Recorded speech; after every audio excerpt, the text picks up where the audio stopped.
नमस्कार दोस्तों, मैं डॉक्टर शमशेर सिंह पटेल, राजकीय आयुर्वेदिक कॉलेज हड़िया इलाहाबाद से।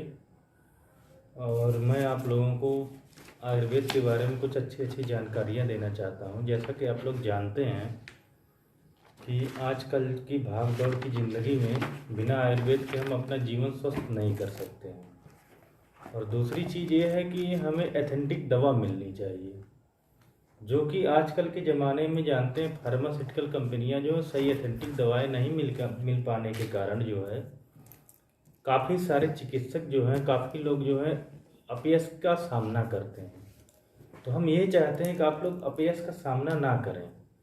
कोशिश ये करिए कि आप जो है अपना खुद का दवा बनाइए और ख़ुद उसको पेशेंट को दीजिए। और अगर नहीं हो सके तो एथेंटिक कंपनियां जो हैं उनकी ड्रग्स आप यूज करिए और उसका आप उपयोग करिए। और आप लोग इस समय देख रहे होंगे काफ़ी समय जो है एमएलएम कंपनियां जो हैं, मल्टीनेशनल कंपनियां जो हैं, वो आयुर्वेदिक ब्रांड बना बना के गुमराह कर रही हैं। उसमें क्या होता है कि वो बोलती हैं कि हमारा एकदम 100% सही है, सारा चीज़ें सही है, और लोग बेचते हैं, अपना विश्वास दिलाते हैं, दूसरे को बेचवाते हैं। तो उसमें कोई दम नहीं होता है। हम आप लोगों से यही चाहते हैं कि आप लोग इस चीज़ में ना पड़ें, अब मल्टीनेशनल कंपनियों के बारे में ना पढ़ें, और आप लोग अपना स्वयं का दवा बनाएं। अगर नहीं दवा बना पा रहे हैं तो आप लोग जो मल्टीनेशनल कंपनियों की ड्रग्स यूज करें, जो ऐसी कंपनियां हों जो एथेंटिक हों और जिनकी दवाएं सही हों, ताकि आपको अपयश ना मिले। अगर आप दवा सही यूज नहीं करेंगे तो आपको अपयश मिलेगा। तो दोस्तों, मैं आज आप लोगों के बारे में फीवर के बारे में बताऊंगा। फीवर मतलब ज्वर चिकित्सा, और ज्वर का कैसे क्या होता है, आयुर्वेद में इसकी चिकित्सा क्या है, ज्वर की उत्पत्ति क्या है, और ज्वर कैसे निदान किया जाता है, ज्वर कितने प्रकार का होता है, वातज पित्तज कफज ज्वर क्या होता है, सन्निपातज ज्वर, आगंतुक ज्वर, और हमारे जैसा कि आप लोग जानते हैं सप्त धातुएं होती हैं, रसाद रक्तम ततो मानसा। तो मतलब जितनी सप्त धातुएं हैं इसमें भी ज्वर होता है। तो इन सब चीज़ों के बारे में हम लोग धीरे धीरे अध्ययन करेंगे। तब हम लोग आज ज्वर के बारे में देखते हैं। ज्वर यानी ज्वर क्या कहा जाए, ज्वर को आयुर्वेद की एक महत्वपूर्ण व्याधि माना गया, सबसे महत्वपूर्ण। क्योंकि अगर आपके शरीर में कोई भी अगर बीमारी होगी, सबसे पहले ज्वर होगा। ज्वर ये बताएगा कि हमारे अंदर कौन सी व्याधि हुई है। इसीलिए इसको आयुर्वेद में क्या कहा गया, महान व्याधि कहा गया, महत्वपूर्ण व्याधि कहा गया है। और एक चीज़ और आप लोग जान लीजिए कि ज्वर जो होता है जब इंसान पैदा होता है या इंसान की मृत्यु होती है। पैदा हुआ यानी बच्चा पैदा हुआ तब भी ज्वर आता है, जब मृत्यु होती है तब भी ज्वर आता है। लेकिन ज्वर जब समाप्त होता है यानी हमारी अग्नि जब समाप्त होती है, यानी हमारा देहांत हो गया। अगर हमारी जो है अग्नि आप लोग जानते हैं 13 अग्नि होती हैं, एक जठराग्नि, 5 जो भौतिक अग्नि और सब धातु अग्नि, टोटल मिला के 13 अग्नि होती हैं। अगर ये अग्नियाँ शांत हो गई तो क्या होगा, हमारा इंद्रिय शिथिल हो जाएगा। जब इंद्रिय शिथिल हो जाएगा तो यानी हमें क्या हो गया, हमारा जो आत्मा है वो हमारे शरीर को छोड़ के चला गया है। तो ये सब जानना बहुत जरूरी है आयुर्वेद में। सबसे पहले ये जाने कि ज्वर की प्रधानता क्या होती है और इसका महत्व क्या है। तो जैसा कि चरक साहब ने कहा है कि ज्वरस्तु खलु महेश्वर प्रकोप भाव है, यानी ज्वर जो है महेश्वर मतलब शिव के प्रकोप भाव से उत्पन्न हुआ है। शिव यानी शंकर जी, महेश यानी रुद्र रूप जब कोप अपना प्रकट किए थे तो वहीं से ज्वर की उत्पत्ति हुई थी।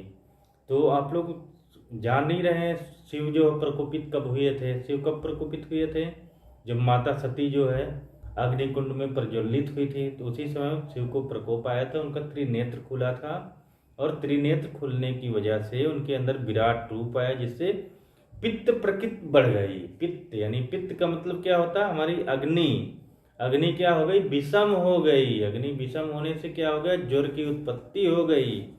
और ज्वर की उत्पत्ति हुई, और ये ज्वर जो है केवल देवता और मनुष्य ही इसको सहन कर सकते हैं, और बाकी किसी प्राणियों में इसको सहन करने की क्षमता नहीं है। ज्वर की शक्ति जो है केवल या तो इंसान जो है इसको सहन कर सकता है या तो देवता। बाकी अन्य जीव जो होते हैं इसके वेग को सहन नहीं कर सकते हैं। इसीलिए जो ज्वर बहुत महान व्याधियों में गिना जाता है, क्योंकि सारी चिकित्सा जो है इसके अधीन होती है। अब ज्वर की प्रवृत्ति क्या होती है? ज्वर की प्रवृत्ति का मतलब यह होता है, ज्वर को लोग माने कि जब त्रेता युग में ज्वर की उत्पत्ति हुई है, यानी जब रुद्र का वेग बढ़ा था। और रुद्र का वेग कब बढ़ा था? जब त्रेता युग में। कब बढ़ा था? त्रेता युग में। ज्वर की उत्पत्ति कब हम लोग मानते हैं? त्रेता। यानी ये ज्वर जो हमें जानते हैं सतयुग, कलयुग, द्वापर, त्रेता, तो यानी सतयुग में ज्वर नहीं था, लेकिन जब त्रेता युग लगा है तब ज्वर की उत्पत्ति हो गई थी, क्योंकि शिव जी जो है अपना रुद्र रूप दिखा दिए थे। तो जैसा कि आप लोग जानते हैं शिव के रुद्र रूप से ज्वर की उत्पत्ति हुई है। और ज्वर में सबसे बड़ी ये है कि ज्वर का निदान क्या होता है। निदान का मतलब जैसे हमारा आहार विहार जब अच्छा नहीं होता है, आहारम विहारम, मतलब अगर हम विशुद्ध आहार लेंगे, अब विहार का मतलब दिन में सोना, दिन में जागना चाहिए, दिन में सोए हम, और जो चीज़ें हमें नहीं है वो करेंगे तो क्या होगा? ज्वर उत्पन्न होगा। जैसे कहते हैं ना, ज्वर शब्देन देह मन संताप करत्व, यानी ज्वर क्या करता है? हमारे देह और मन को संताप करता है, यानी हमारे देह और मन को क्या करता है? ताप उत्पन्न करता है। वो क्या कहलाता है? ज्वर होता है। नहीं, ज्वरस्तु खलु देहे इंद्रियम अस्ताप कर, यानी ज्वर हमारे क्या करता है? देह और इंद्रिय और मन को क्या करता है? ताप उत्पन्न करता है। इसलिए हम इसको क्या कहते हैं? ज्वर कहते हैं। ठीक ना? तो ज्वर को काफी सारे मुनि लोग बताए हैं। जैसे मुनि लोग बताए हैं, ज्वरो विकारे रोगश्च व्याधिरातुं यो च एकार्थो नाम पर्याय च विच्चय अभियते, यानी ज्वर जो होता है नाना प्रकार की व्याधियां उत्पन्न करने के संकेत देता है। यानी ज्वर जो है, ज्वर कोई बीमारी नहीं है, लेकिन ये बताता है कि हमारे अंदर कोई जो बीमारी नई आने वाली है। जैसा कि काफ़ी जो है हमारे चिकित्सक और चरक सुश्रुत और बागभट लोग बोल चुके हैं, जैसे केवलम मनस्कम च ज्वराधिष्ठाने मुच्यते, ये चरक चिकित्सा में है। चरक साहब ने बोला है कि यानी ज्वर जो होता है हमारे मन के अधिष्ठान से शरीर में, संपूर्ण शरीर में होता है। यानी हमारे मन के साथ साथ अभी तक हम लोग एलोपैथ में क्या पढ़े थे? ज्वर जो होता है केवल शरीर में होता है, यानी शरीरगत व्याधियां हैं। लेकिन ज्वर ऐसा है जो हमारे मन में भी होता है, यानी हमारे आयुर्वेद में ही ऐसा व्याख्या हुआ है ज्वर के बारे में, जो कैसा होता है? शारीरिक और मानसिक होता है। बाकी आप किसी चिकित्सक के पास या किसी और पैथी में नहीं पाएंगे ज्वर ऐसा हो जो शारीरिक हो और मानसिक हो। केवल आप शारीरिक ज्वर पाएंगे, लेकिन हमारे जो चिकित्सक हैं उन्होंने ये बता दिया कि ज्वर जो होता है कैसा होता है? शारीरिक होता है और मानसिक होता है। और प्रकृति आप जानते हैं ज्वर की प्रकृति क्या है? ज्वर की प्रकृति समाईकरण, यानी ज्वर जो होता है प्रकृति के साथ समाईकरण में होता है, यानी प्रकृति जैसी होगी वैसा ज्वर होगा। अब हम आगे इसके बढ़ते हैं। ज्वर के समान हेतु मतलब कारण, ज्वर क्यों होते हैं? ज्वर इसलिए होते हैं जैसे सेनाद आदि कर्मों में हम लोग मिथ्या या अतियोग ले लें, या इसके अलावा जो है अति भ्रमण कर लें, धातु क्षय हो जाए हमारा, सामयिक धातुओं या ऋतुओं का भी परिवर्तन हो जाए, अभिचार हो, अभिशाप हो, प्रसूतता हो, अप्रसूतता ज्वर होती है। इन सब में क्या होता है? ये हमारे हेतु हैं जिनसे ज्वर हो सकता है या ज्वर होता ही होता है। जैसे ज्वर क्या होगा? जब हम मिथ्या आहार विहार लेंगे, मिथ्या आहार विहार लेने से क्या होगा? दोष प्रकोपित होगा। जब दोष प्रकोपित होगा तो दोषों का आमाशय में स्थान संश्रय होगा। जब दोषों का आमाशय में स्थान संश्रय होगा तो क्या होगा? अग्नि मंद होगी, यानी अग्नि मंद हो जाएगी। जब अग्नि मंद हो जाएगी तो आम की उत्पत्ति होगी। जैसा कि आप लोग जानते हैं, जब भोजन पचेगा नहीं तो आम की उत्पत्ति होगी। जब आम की उत्पत्ति होगी तो हमारे स्रोतों को क्या करेगा? अवरोध करेगा, यानी स्रोता अवरोध होगा। जब स्रोता अवरोध होगा तो क्या होगा? जठराग्नि का व्यापक बाधा पहुंचेगी, यानी जब स्रोत बंद हो गए तो जठराग्नि क्या करेगी? उसके अवरोध हो जाएंगे और वो अपनी अग्नि को बाहर नहीं निकाल पाएगा। जब श्रोता अवरोध हो जाएगा तो पुनः क्या होगा? पित्त और रस धातु में क्या हो जाएगा? विकृति हो जाएगी। दोनों का मिश्रण होगा, विकृति हो जाएगी। जैसे समान वायु रसयुक्त और ब्यान वायु जो होती है सर्व शरीर में संचरण करेगी। समान वायु और ब्यान वायु जब दूषित हो जाएगी तो पूरे देह में, नहीं देह इंद्रिय संताप, पूरे शरीर में क्या होगा? ताप की वृद्धि हो जाएगी और वही ज्वर होता है। ठीक ना? तो जैसा कि हम लोग ये जान लिए कैसे ज्वर की उत्पत्ति हो रही है। अब आगे हम लोग बढ़ते हैं, जैसे ज्वर क्या होगा, जैसे अब शरीर में थकावट होगी, ज्वर के लक्षण क्या क्या आएंगे, शरीर में थकावट होगी, मन में बेचैनी होगी जिसको अरति कहते हैं, और क्या होगा, स्वाद में विकृति होगी, और क्या होगा, अश्रुपूरित नेत्र यानी अश्रुपूरित नेत्र हो जाएंगे। दूसरा क्या होगा, हमारा भोज्य पदार्थों की इच्छा नहीं होगी। तीसरा होगा, आनंद का अभाव होगा, ठंड लगेगी, विश्राम बिना विश्राम के थकावट लगेगी, मधुर द्वेष होगा, अम्लवणकट प्रियता होंगे। ये सब इसके लक्षण हैं। तो ये सब लक्षण आप लोग देखिएगा, जैसे जैसे लक्षण मिलेंगे वैसे वैसे इसका जो है आप लोग चिकित्सा करिएगा। अब ज्वर का क्या होता है, समान लक्षण जो होता है क्या होता है, अगर समान लक्षण की बात करी जाएगी तो क्या होगा, संताप यानी क्या होगा, बॉडी टेम्परेचर राइज कर जाना। अरुचि मतलब लैक ऑफ ईटिंग डिजायर। तृष्णा मतलब इंक्रीज थ्रस्ट।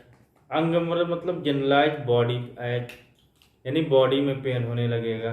हृदय व्यथा मतलब feeling of distress in heart. ठीक ना, ये सब जो होते हैं सामान्य सिम्टम होते हैं जो सभी में मिलते हैं।